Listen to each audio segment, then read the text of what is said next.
देखिए ओवरऑल अगर देखा जाए तो मार्केट के अंदर हालात आज भी सही नहीं है। खास तौर से अगर मिड कैप, स्मॉल कैप और साथ ही साथ एक सेक्टर है मेटल के अंदर, मैं देख रहा हूं कि भाई काफी ज्यादा गिरावट हो रही है। रीजन जो आपको समझ में आ रहा है बिल्कुल एग्जैक्ट वही रीजन है और आज उसी के ऊपर हम डिटेल से बात करेंगे। तो वीडियो बहुत इन्फॉर्मेटिव होने वाली है। देखिए मेन जो हमारा आज की वीडियो में बात करने का पर्पस है वो ये है कि देखिए इंडिया के ऊपर टैरिफ लगाया गया है, ठीक है ना।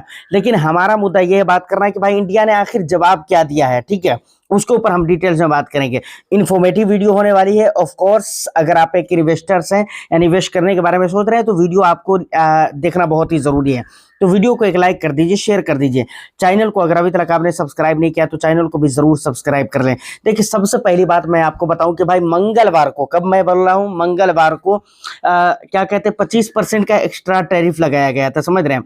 और 25% का एक्स्ट्रा टैरिफ लगाने के साथ साथ ये कहा गया था कि भाई तुम रसिया के साथ जो हथियार खरीद रहे हो, ऑयल खरीद रहे हो, तेल खरीद रहे हो, तो वहां से तुमको खरीदारी बंद करना पड़ेगा। ये किसने कहा था? डोनाल्ड ट्रंप ने कहा था इंडिया को, वरना फिर हम एक्स्ट्रा 25% का टैरिफ लागू करेंगे और 24 घंटे के अंदर लागू करेंगे। और बुधवार की बात है, मंगलवार को उसने ये इस तरह का स्टेटमेंट दिया था और बुधवार की बात है कि उसने सिग्नेचर भी कर दिया। समझ रहे कि अब टैरिफ 25% की नहीं रहेगी, बल्कि आप ये कह लीजिए 25% की रहेगी भी तो 25% एक्स्ट्रा रहेगा या पूरा 50% रहेगा, बात एक ही हो जाती है। तो टोटली 50% की टैरिफ इसके ऊपर ट्रंप ने, राष्ट्रपति ने, यानी डोनाल्ड ट्रंप ने जो कि अमेरिका का राष्ट्रपति है, उसने साइन कर दिया है कि भाई 50% का टैरिफ रहेगा। और ये ओवरऑल 100% के टैरिफ तक के ले जाना चाह रहे हैं, समझ रहे हैं ना। असल में दिक्कत यहाँ पर भारत से है, भारत से दुश्मनी है। तो देखिए कहने का मतलब यही है कि भाई इंडिया के ऊपर 50% का टैरिफ लग चुका है और इसका डेट भी तय हो चुका है, समय सीमा भी लागू कर दिया गया है कि भाई 27 अगस्त से इसको इम्प्लीमेंट कर दिया जाएगा। अब मुद्दा ये नहीं है, मुद्दा क्या है? मुद्दा ये है कि भाई इंडिया के ऊपर यूएस ने टैरिफ लगाया, लेकिन इंडिया ने क्या जवाब दिया, इसको देखना बहुत ही जरूरी है। आप कई सारे आर्टिकल्स को रीड करेंगे, कई सारी चीजों को देखेंगे, पढ़ेंगे, तो आपको क्या समझ में आएगा पता है? वहां पर बहुत अच्छे अच्छे लोग ये बोलते हुए नजर आ रहे हैं, अच्छे अच्छे खासे न्यूज चैनल के ऊपर आपको ये देखता हुआ या उनकी हेडिंग आपको मिलेगा, इंडिया का पलटवार। और वहां पर जब उस आर्टिकल को पढ़ेंगे तो उस आर्टिकल का के अंदर क्या लिखा हुआ होता है पता है आपको? वहां पर लिखा हुआ मिलेगा कि ये अन्याय है, ठीक है ना, दुर्भाग्यपूर्ण है।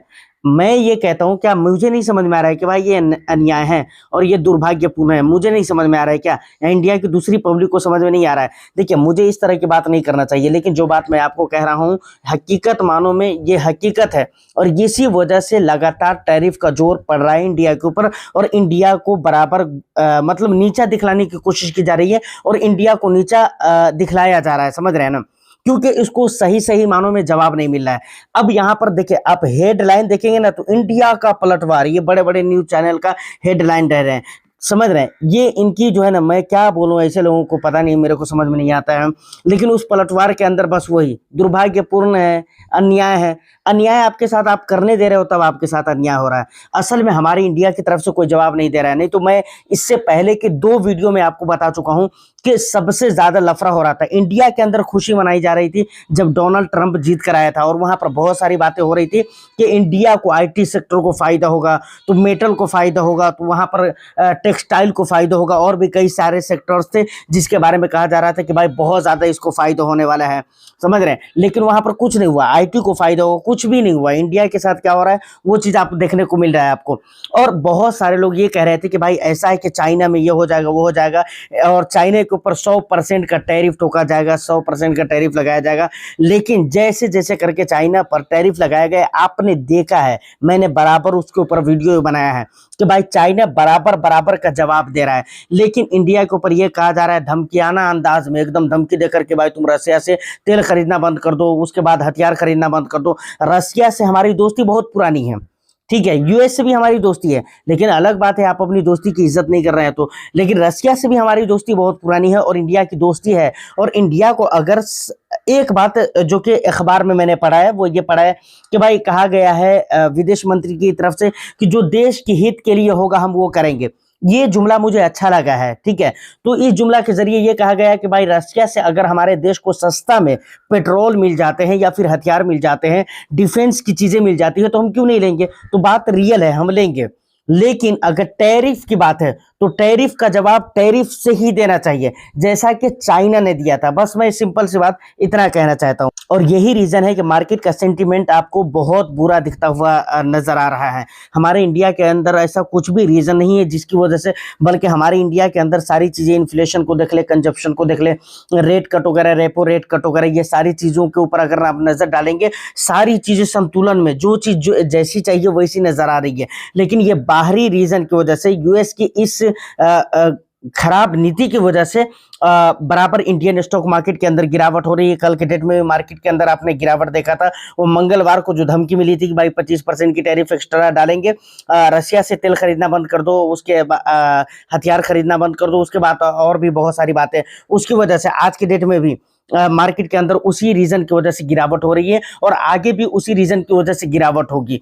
तो मुझे लगता है कि इंडिया को अब समय आ गया है कि जवाब देना चाहिए, क्योंकि जवाब जब तक नहीं बराबर का मिलेगा तब तक काम नहीं चलने वाला है। सिर्फ ये कहने से कि भाई अन्याय है, वो हम भी जान रहे हैं, हर कोई जान रहा है कि भाई ये अन्याय है, दुर्भाग्यपूर्ण है, ये सब कहने से ये सब मैटर नहीं है, मुद्दा नहीं है। बल्कि मैं ये समझता हूं कि सिर्फ अगर ये कहकर टाला जा रहा है ना, तो समझिए कि बिल्कुल फिर तो सरकार की निकम्मीपन है ये, और विदेश मंत्री की निकम्मीपन है अगर नहीं जवाब दे पा रहे हैं तो। भाई मैं सीधी सी बात कहता हूं, ये सबसे पहली बात हो गई।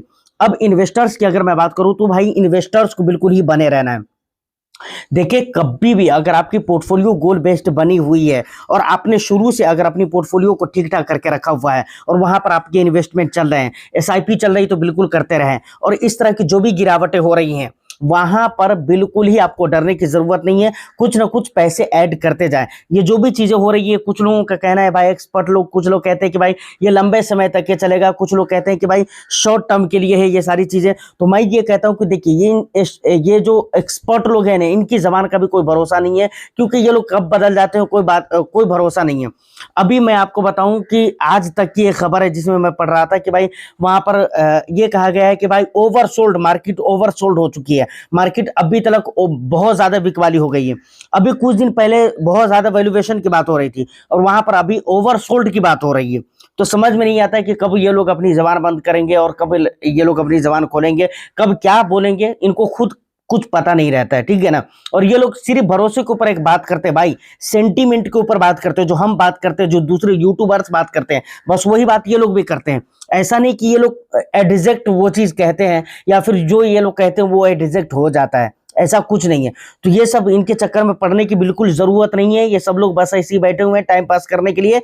आपके अपने पैसे हैं, आपको खुद इस पे ध्यान देना पड़ेगा, बात को समझिए। और अपने रिस्क एपिटाइट, बराबर मैं इसीलिए बोलता हूं, अपने रिस्क एपिटाइट को याद करते हुए और उसको याद रखते हुए, अपने माइंड में रखते हुए आपको एलोकेशन करना चाहिए कि भाई कहां पर हमको स्मॉल कैप में कितना डालना है, मिड कैप में कितना डालना है। और इस तरह करके जिन्होंने शुरू में पोर्टफोलियो बनाया होगा, आज की डेट में उनको टेंशन नहीं हो रहा होगा। लेकिन जिन लोगों ने इन चीजों को ध्यान में नहीं रखा है, जैसे तैसे करके पोर्टफोलियो बनाया है, आज उनकी हालत क्या हो रही होगी उनके दिल से पूछिए।